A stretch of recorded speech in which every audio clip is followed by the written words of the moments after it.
సంపూర్ణ రామాయణం సులభ శైలిలో అంగదుని రాయబారం. రావణుడు ప్రహస్త, ధూమ్రాక్ష, వజ్రదష్టాది రాక్షస యోధులతో కొలువుదీరి ఉన్నాడు.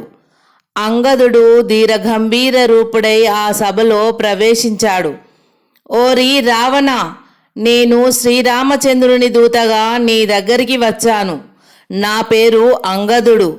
నిన్ను తన తోకకు చుట్టి సప్త సముద్రాల్లో ముంచిన వాలి కుమారుణ్ణి నేను.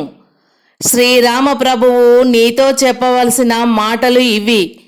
రావణ, పంచవటిలో నేను నా తమ్ముడు లక్ష్మణుడు లేని సమయంలో దొంగవలే మా నివాస భూమిని ప్రవేశించి ఏ బలంతో సీతను అపహరించుకొని పోయావో ఆ బలాన్ని ఇప్పుడు యుద్ధభూమిలో ప్రదర్శించడానికి సిద్ధంగా ఉండు. 14 లోకాలలో నువ్వు ఎవరి శరణు పొందినా నిన్ను నా బాణాగ్నులచే దహించకుండా విడిచిపెట్టను.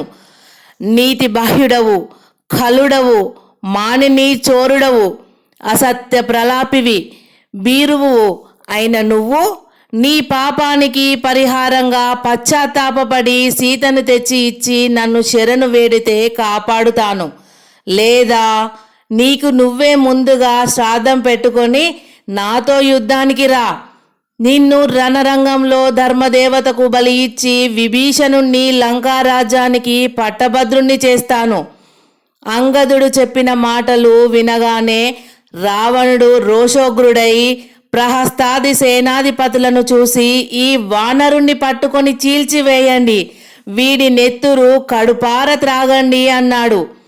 ప్రహస్తుడు ధూమ్రాక్షుడు అంగదుణ్ణి సమీపించగా అంగదుడు వజ్రాయుధం పర్వతాల రెక్కలు నరుకుతున్నట్లు రావణ సేనాధిపతులను తన ముష్టిఘాతాలతో కింద పడగొట్టి సింహంలా గర్జిస్తూ వానర సేనాభిముఖంగా వెళ్ళిపోయాడు. ప్రహస్త, ఈ కోతుల ఆగడము, ఆ నరుల ప్రేలాపనలు అంతకంతకు మితిమీరుతున్నాయి. ఇక ఒక్క క్షణం కూడా ఆలస్యం చేయవద్దు. వెంటనే సర్వ సైన్యాలను కదిలించి యుద్ధ ప్రకటన చేస్తూ భేరీ మృదంగాలు మ్రోగించు అని ఆజ్ఞాపించాడు రావణుడు.